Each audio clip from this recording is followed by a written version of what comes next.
Hello everyone, c'est moi pour ma vidéo du dimanche. J'espère que vous allez bien, que vous avez passé une bonne semaine et que vous gardez le moral. Pour le coup, on a de quoi garder le moral. Il y a de plus en plus de bonnes nouvelles qui arrivent et qui tombent. Je sais pas si vous en êtes bien conscient, mais faites-moi confiance. Il y a de très belles choses qui sont en train de se profiler. Alors je dis pas qu'on est en train d'entreapercevoir la lumière au bout du tunnel, parce qu'il va nous rester quelques mois difficiles, mais je vous assure que de plus en plus, il faut prendre conscience que, je vais pas crier victoire, mais voilà, les vérités sont faites, les masques tombent, et je peux pas vous dire mieux, parce que comme vous le savez sur YouTube c'est sur délicat, même sur Instagram. Alors la dernière fois j'ai oublié de mettre mon lien en barre de description, cette fois-ci je double checkerai, mais il y sera. Sur Instagram on fait passer un peu plus d'infos, bien que je vous avoue que j'ai pas mal d'infos quand même qui ont été supprimées par Instagram, mais bon quand même.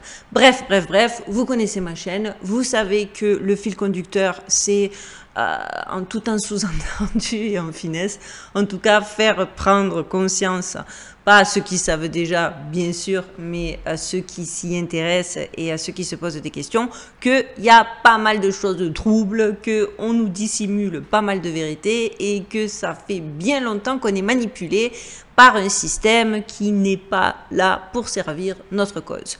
En plus, je suis contente parce que je sais pas si ça se voit à l'écran, parce que je l'ai bien dissimulé, mais j'ai eu un petit accident, ce qui fait que ce côté-là, c'est un peu bleu, un peu boursouflé. Jusqu'à hier, j'avais une articulation. Déjà que j'articule pas de ouf. Bah, alors là, mon articulation, elle était pourrie.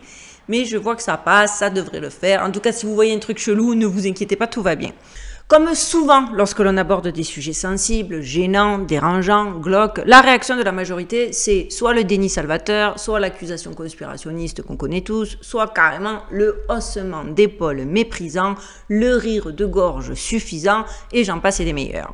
Ainsi, la théorie sur le côté sombre d'Hollywood amuse beaucoup le citoyen modèle, le bien-pensant conditionné par le système. Celui qui t'accuse à toi d'avoir un esprit malade, d'être un sombre conspirationniste, lorsque tu mets le doigt sur des informations qui, au-delà de mettre un doute raisonnable et légitime, dénoncent et prouvent que ce système est gangréné jusqu'à la moelle, et ce depuis des années et des années. Alors si cette vidéo n'ébranle pas les plus réfractaires des anticonspirationnistes, je ne m'appelle plus Mazikine. Aujourd'hui, je vais donc vous parler du Baby Burlesque, une série de films réalisés par Jack Ice et Charles Lamon, dont la jeune vedette n'est personne d'autre que la très jolie Shirley Temple. D'innombrables millions de personnes ont vu ces films et pour eux, ils représentent des moments chaleureux de leur enfance, même quand les gars n'étaient même pas nés à l'époque où les films ont été tournés. Bref, cependant, certains adeptes de la théorie du complot visant Hollywood et son côté obscur voient ces films et d'autres, qui contiennent certaines scènes, vous allez le voir, on ne peut plus douteuses, sous un jour négatif. Parce que bien évidemment, vous le savez, il faut être soit un fou, soit un jaloux, soit un schizophrène pour voir quelque chose de malsain dans ces charmantes petites productions mettant des bébés en scène. Conçu officiellement comme un film inoffensif et amusant que toute la famille peut apprécier, vous allez voir dès les premiers visionnages qu'en vérité il s'agit de toute autre chose, sombre et dérangeant. Le Baby Burlesque, ou une autre preuve du côté obscur d'Hollywood, c'est maintenant les amis.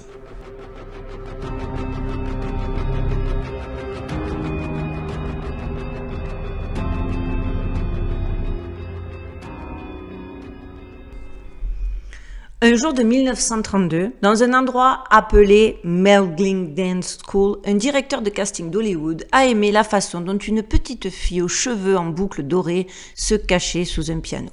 Elle a été immédiatement appelée pour auditionner devant les plus grands réalisateurs d'Hollywood. Ça, les amis, c'est l'histoire officielle. En 1932, à l'âge de 3 ans, Shirley Temple signe un contrat avec Educational Pictures, une société de distribution de films fondée en 1916 et connue principalement pour ses comédies hyper brèves. Comme le cinéma n'en était qu'à ses débuts, en tant que moyen d'expression artistique et en tant qu'entreprise, les droits et les protections des acteurs, et plus particulièrement des enfants acteurs, n'avaient pas encore été créés. Bon, après qu'on soit clair. Ok, il n'y avait pas les droits, c'était pas écrit sur un papier, c'était pas signé, tamponné. Il y a des règles, certes, hein, on est d'accord, mais il y a surtout la moralité, quoi.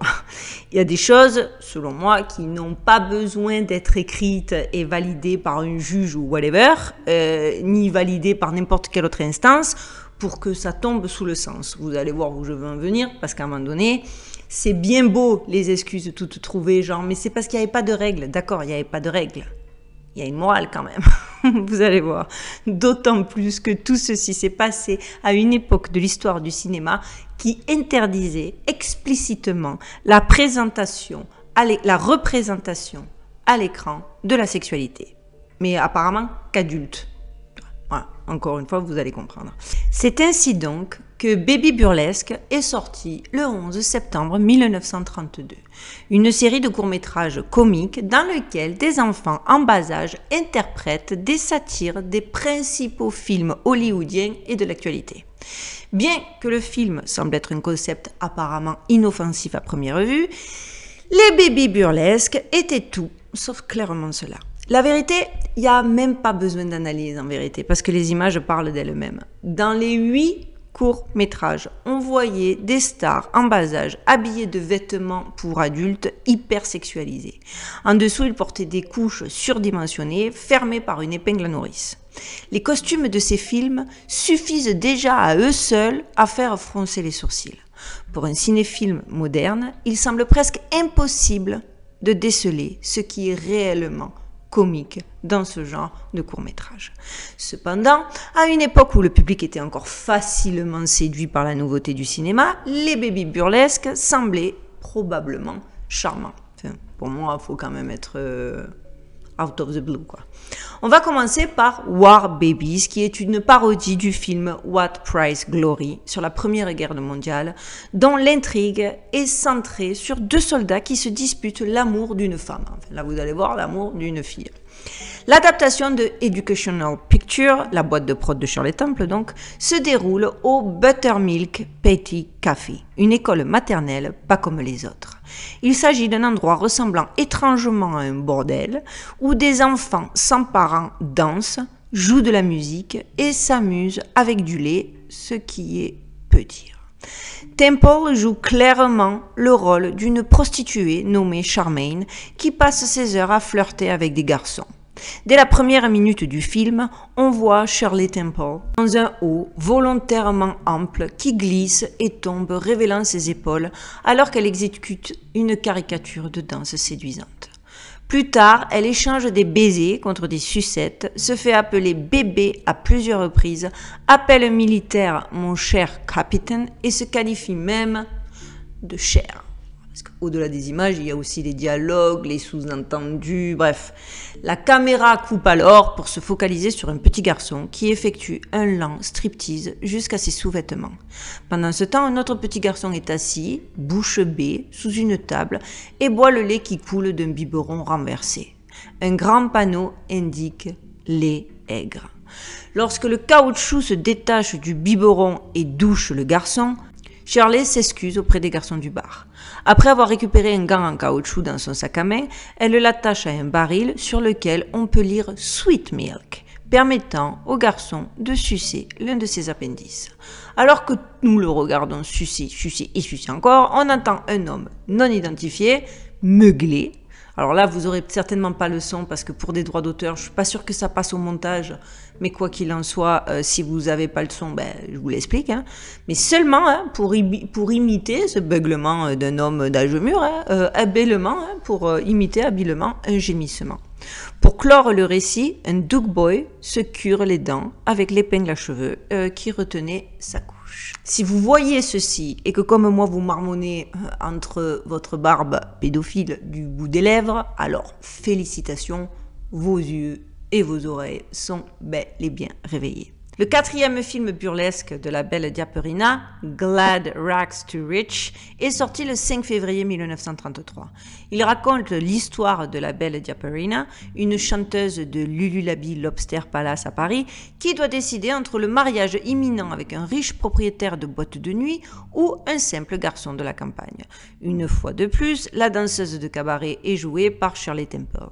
Elle est déjà cataloguée apparemment, et dans une scène plutôt simple, son amie Elmer, jouée par l'enfant acteur Georgie Smith, mâche un énorme cornichon et asperge Shirley Temple au visage. Les rires des hommes d'âge moyen assis seuls dans un cinéma un mercredi après-midi fusent alors. S'il y en a qui pensent que c'est simplement avoir les idées mal placées que de voir des sous-entendus, dites-moi-le en commentaire, histoire que je vienne vous remettre les idées en place. Son 7e film, Politics in Washington, sort le 4 juin 1933 et met à nouveau en scène Shirley Temple dans le rôle de la Call Girl. Cette fois-ci, Charles Lemon n'a pas seulement réalisé le film de 11 minutes, il l'a également écrit. Dans son autobiographie, Shirley Temple décrit l'intrigue comme suit. J'étais une prostituée à la solde du Nipple Trust et du lobby contre l'huile de ricin. Ma tâche était de séduire un sénateur rustre nouvellement arrivé. On peut voir la scène d'ailleurs où elle entre dans le bureau du dit sénateur, drapée de perles, les mains fermement posées sur les hanches, dans un étalage troublant de simulacres de sexualité adulte. Shirley passe ensuite ses bras autour du cou du sénateur et dépose 2 baisers maladroits sur ses lèvres. Bien sûr, les implications sexuelles sont perdues pour les enfants qui apparaissent dans le film. Des enfants, clairement, qui ne faisaient que suivre la direction des adultes qui les contrôlaient. Lorsque le sénateur Claude Buster succombe à ses charmes de sirène, Shirley Temple confirme son statut de prostituée en déclarant « Je suis chère ».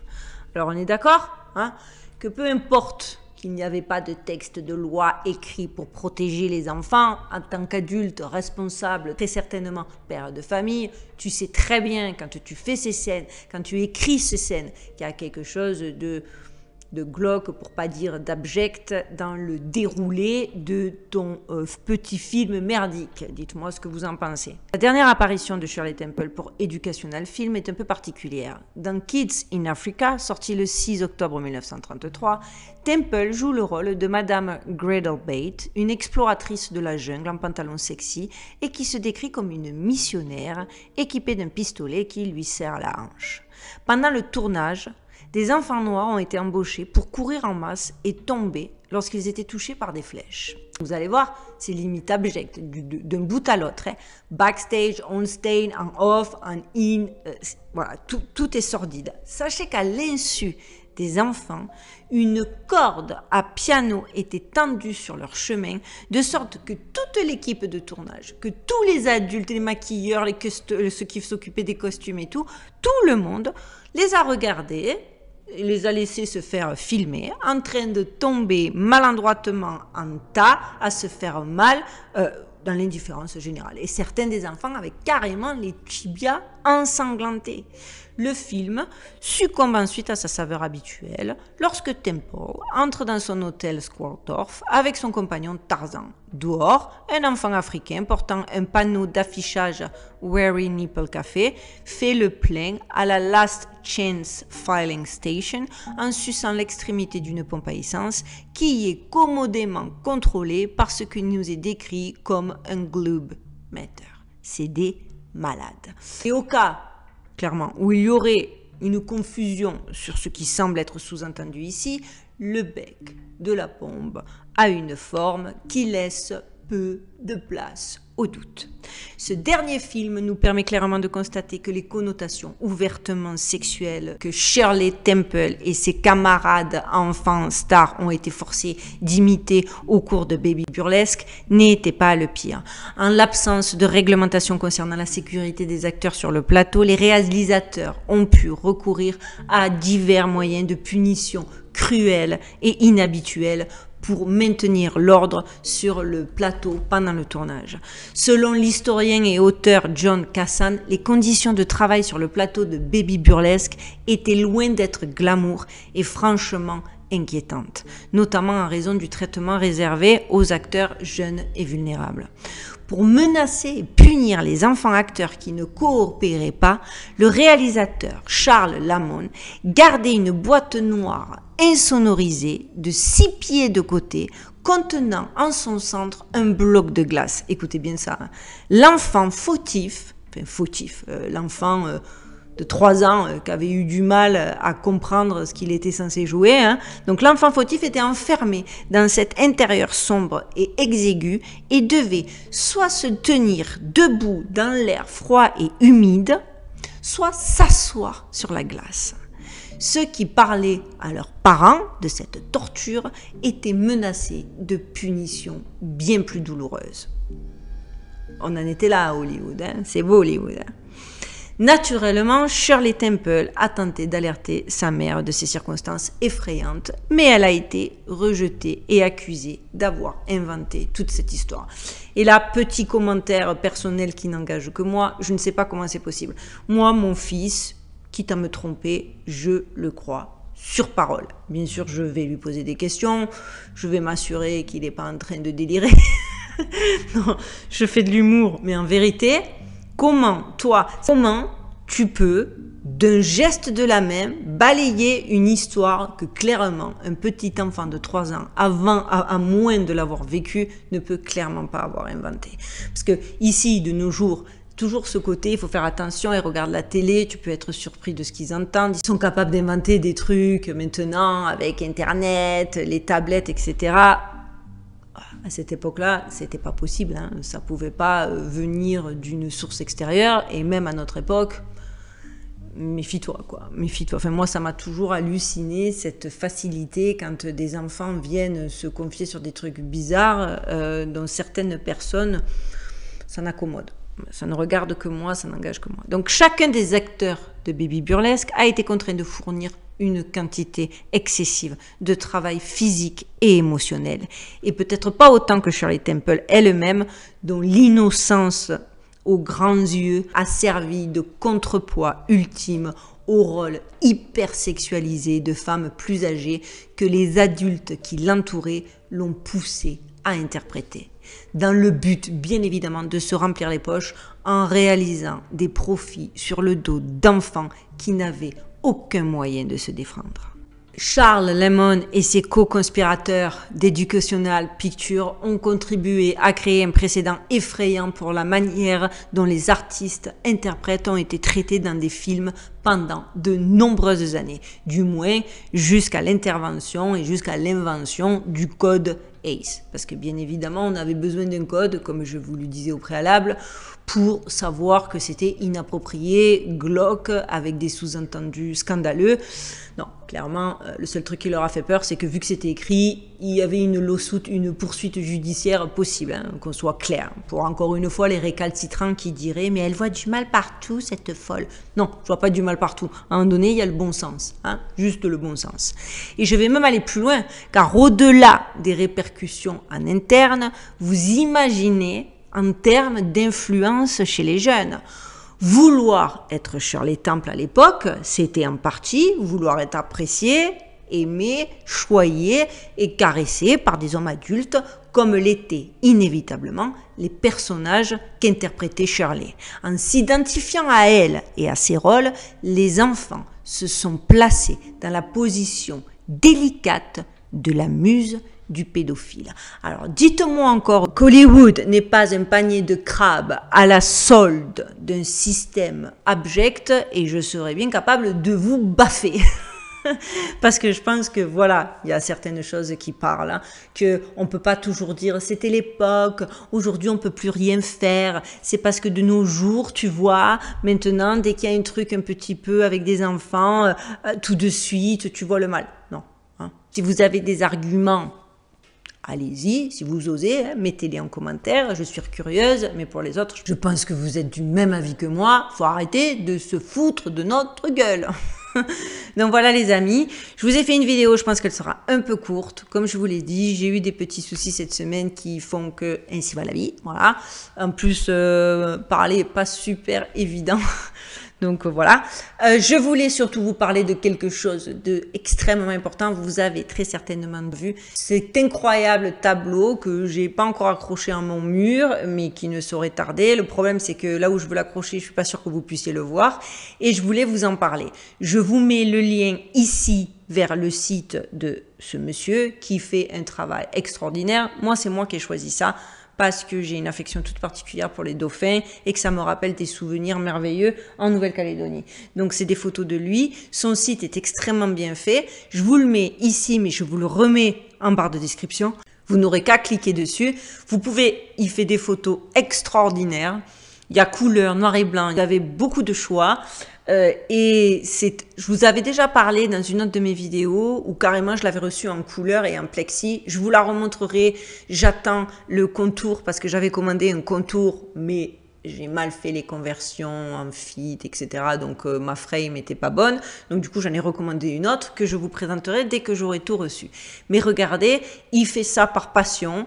Je pense que c'est une personne qu'il faut encourager parce que vraiment, la qualité est là, la beauté, je pense que voilà, ça parle d'elle-même et vraiment je suis fan et je vous le recommande pour des idées cadeaux, pour vous si vous voulez embellir votre intérieur et pour tous les amoureux des belles photos. Voilà les amis, je pense que j'ai tout dit. Encore une fois, je m'excuse, ça sera peut-être un petit peu plus court que d'habitude, mais la dame a un problème. Comme d'habitude, vous connaissez le système, je ne sais pas si ça va passer, mais je pense qu'il n'y a pas de raison parce que les images que j'ai mises sont des images de films qui circulent encore de manière tout à fait normale, qui en dit quand même assez long, parce que je ne sais pas vous, et j'attends de lire vos commentaires avec impatience comme à chaque fois, mais moi les images m'ont choqué, mais j'étais mais what the fuck quoi. Comment ont-ils osé, comment aujourd'hui on peut encore y avoir accès alors que nous on nous censure par exemple juste pour avoir des idées qui diffèrent de monsieur et madame tout le monde, ce qui est quand même assez hallucinant. T'as pas le droit de penser, mais t'as le droit d'imager des trucs aussi sordides. On est d'accord qu'il y a quand même quelque chose de pourri au royaume du Danemark. Il faut remettre un petit peu de l'ordre dans le monde des valeurs. Il est temps. Mais, comme je vous l'ai dit en début de vidéo, ça arrive. Et je suis tellement contente de ce que je peux lire, de ce que je peux voir. Donc les amis, on garde la force, on garde l'espoir. Et ça va le faire. Mais ça va tellement bien le faire. Donc voilà, on like, c'est pas pour moi, c'est pour l'algorithme, vous le savez déjà, on commente, on s'abonne si on n'est pas abonné, et même pour ceux qui sont abonnés, vérifiez, parce que beaucoup d'entre vous m'ont écrit que YouTube les avait désabonnés comme par magie. Donc vérifiez que vous êtes toujours abonné, cliquez sur la petite cloche pour avoir les notifications, sachant que de toute façon, je poste systématiquement le dimanche. Et vous le savez, mon but à terme, c'est de pouvoir poster 2 fois par semaine. Après, il y a le travail, parce que pour l'instant, YouTube, voilà. Mais j'y crois, je m'accroche, ça va le faire. En attendant de vous retrouver rapidement, je vous souhaite de passer une bonne semaine. J'espère que les bonnes nouvelles vont continuer à tomber. Même si je sais, il va y avoir, on n'est pas sorti, hein, ne me faites pas dire ce que j'ai pas dit. Il va encore y avoir, voilà, on va tirer la langue, mais on est sur la bonne voie. Donc, prenez bien soin de vous. Courage, force et honneur comme on dit chez moi, et à dimanche prochain les amis. Et en attendant, stay safe.